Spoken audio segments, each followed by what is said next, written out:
Mungkin kalian pernah melihat postingan ini, yang dimana kalau kita lihat komite produksi mendapat keuntungan lebih banyak daripada studio yang membuat animenya. Sebenarnya komite produksi ini apa? Dan apa peran mereka dalam sebuah proyek anime sehingga mereka bisa mendapatkan sebagian besar dari keuntungan? Halo semuanya, bersama Aruru Onigiri di seputar otaku, mari kita bahas. Sebelumnya, si pembuat postingan mengatakan kalau angka yang ada itu cuma perkiraan. Jadi 10% yang didapat Ufotable itu bukan angka pasti. Karena memang gak ada sumber yang mengatakan berapa persen yang Ufotable dapat dari keuntungan Kimetsu no Yaiba. Semua tergantung deal-dealan kontrak dengan komite produksi. Bisa saja lebih dari 10% atau mungkin bisa saja lebih rendah. Oke, kita balik ke apa itu komite produksi. Komite produksi ini adalah sebuah badan atau organisasi yang dibentuk dari berbagai perusahaan media besar, entah itu dari musik, broadcasting, publisher, dan perusahaan media lainnya seperti Aniplex, Kondansa, Kadokawa, dan Shueisha. Tapi terkadang ada juga komite produksi yang terdiri dari perusahaan tunggal atau bekerja sama dengan perusahaan lainnya. Setelah komite produksi terbentuk, barulah mereka akan menentukan judul apa yang mau mereka adaptasi menjadi anime. Tapi ada juga yang judulnya dulu ditentukan, baru komite produksi terbentuk. Selanjutnya mereka akan melakukan pengumpulan dana, menentukan biaya produksi, jadwal produksi, biaya marketing, dan memilih studio yang akan mengerjakan proyek dari mereka. Ya, studio itu dipilih oleh komite produksi untuk mengadaptasi anime, bukan studio yang memilih judul apa yang mau mereka garap. Namun, kalaupun tidak bisa memilih judul anime yang mau mereka garap secara langsung, studio anime masih memiliki pilihan untuk menolak anime yang ditawarkan oleh komite produksi. Walaupun ada studio-studio tertentu yang bisa memilih sendiri judul apa yang mau mereka garap. Contohnya MAPPA. MAPPA menggarap Chainsaw Man tanpa komite produksi. Mereka sendirilah yang membiayai produksi dari anime Chainsaw Man, sehingga mereka memiliki kuasa penuh. Hal ini juga berkaitan kenapa ada beberapa anime tidak mendapat season 2 atau season 2-nya pindah studio. Karena hal ini sepenuhnya keputusan dari komite produksi. Mereka yang memiliki kuasa untuk melanjutkan anime ke season berikutnya atau memindahkan studio yang mengerjakan. Kita sering melihat judul-judul yang kita anggap populer namun tidak dilanjutkan.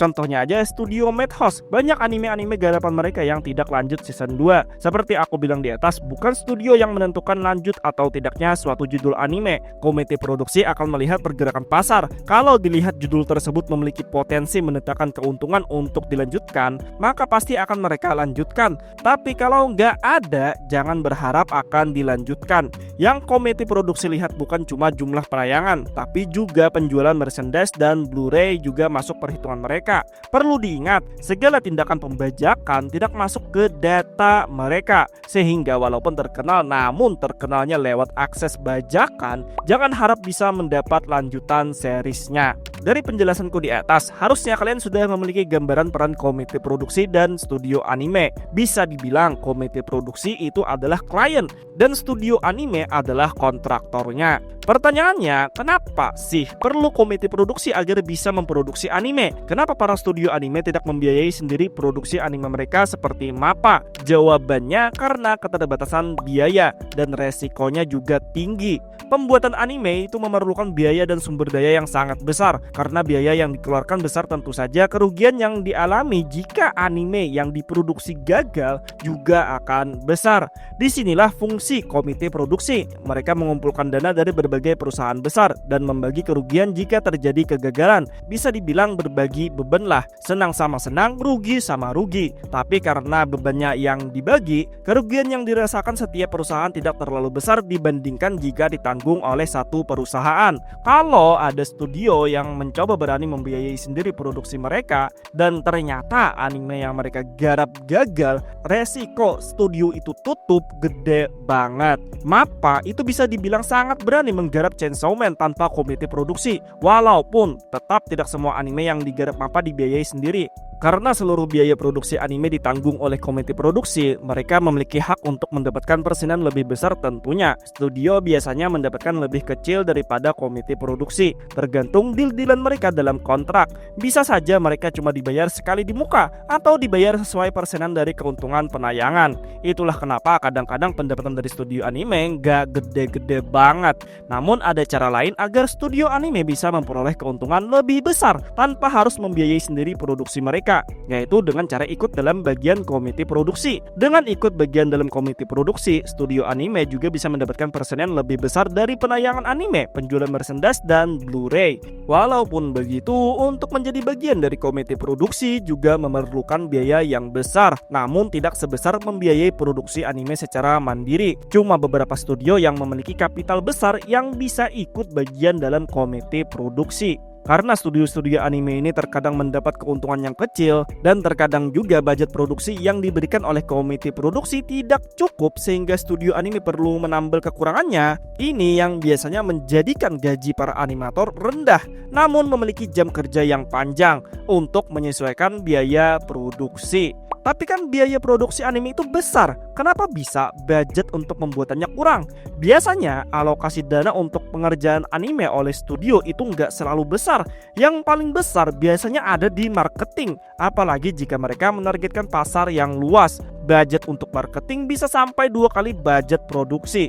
Dan ini tidak cuma berlaku di industri anime, tapi di film dan game pun sama. Budget marketing terkadang lebih besar menyesuaikan dengan seberapa luas target pasar mereka. Aku ambil contoh kasus penggelapan pajak yang pernah dilakukan Ufotable tahun 2015, 2017, dan 2018. Kata Hikaru Kondo, pendiri dari Ufotable yang terdakwa penggelapan pajak, tuntutan untuk meningkatkan kualitas anime semakin meningkat. Tapi biaya produksi yang diberikan klien relatif rendah. Setiap kali mengeluarkan anime, kami selalu berada di zona merah.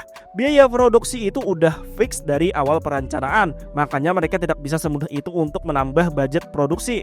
Dan mau gak mau mereka perlu melakukan suatu cara agar budgetnya bisa pas. Dan mungkin saja studio anime perlu menambal kekurangan biaya produksi. Ufotable sendiri memiliki beberapa kafe untuk menunjang studio mereka. Namun ternyata pendapatan kafe saja tidak cukup jika karya yang mereka hasilkan tidak hits di pasar. Dan itulah yang menjadi alasan Kondo melakukan penggelapan pajak. Uangnya digunakan untuk menjaga keberlangsungan studio Ufotable. Namun ada beberapa studio yang benar-benar memiliki budget besar dan bisa menjadi bagian dari komite produksi. Contohnya studio anime yang ikut bagian komite produksi ada Toei Animation. Kita tahu sendirilah Toei Animation adalah salah satu studio anime tertua dan menjadi salah satu studio anime terbesar. Agar studio mereka bisa meraup keuntungan lebih besar dari IP-IP yang mereka miliki, sudah pasti menjadi bagian komite produksi adalah rencana yang tepat. Dan kita tahu sendirilah IP yang dipegang Toei Animation itu gede-gede seperti Dragon Ball dan One Piece. Selain komite produksi, budget juga bisa datang dari para sponsor. Namun berbeda dengan komite produksi yang memiliki kuasa untuk ikut campur dalam proses produksi, sponsor tidak memiliki hak untuk ikut campur.